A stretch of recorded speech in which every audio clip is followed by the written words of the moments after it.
C'è chi continua a fare il bagno come se nulla fosse nelle acque del Piave all'indomani della tragedia, quella che di fatto è una cattiva vecchia abitudine, riguarda proprio tutti, giovani e meno giovani. Eppure il luogo della tragedia, costata la vita al 21enne Daniel Denis Navas Reyes, è tristemente noto. A parlare è Rino Lisetto, consigliere comunale a San Biagio di Callalta, memoria storica del luogo. Noi lo diciamo un torqueo che ha la funzione di girare, di andare giù e ti butta. Se tu non sai nuotare ti anneghi, perché quando ti senti trasportato da questo torqueo ti muovi. Se invece tu stai fermo, il torqueo ti porta giù e d'altra parte ti butta su.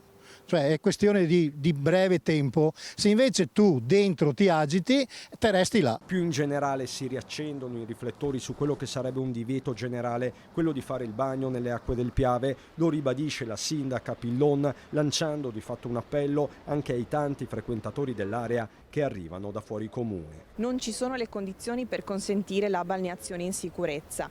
La balneazione in sicurezza ci può essere al mare, dove ci sono i bagnini, dove ci sono anche eventuali soccorritori, ma qui assolutamente non è possibile. Il fiume Piave ha delle correnti molto forti, si creano anche dei vortici che appunto non lasciano scampo, e quindi ne approfittiamo ancora una volta per lanciare un appello e ribadire di prestare la massima attenzione e ricordare il divieto di balneazione che è vigente. Il tema riguarda tutti i comuni riveraschi del Piave, chiede un tavolo urgente con tutti gli enti coinvolti, Demagno incluso, il sindaco di Spresiano. È evidente che una cartellonistica senza una regola decisa possa servire bene a poco, e quindi io credo che sia davvero il caso che ci si trovi tutti assieme e si decida una volta per tutte come gestire il Piave. Regole certe, omogenee e soprattutto che possano portare ad evitare questo tipo di tragedie.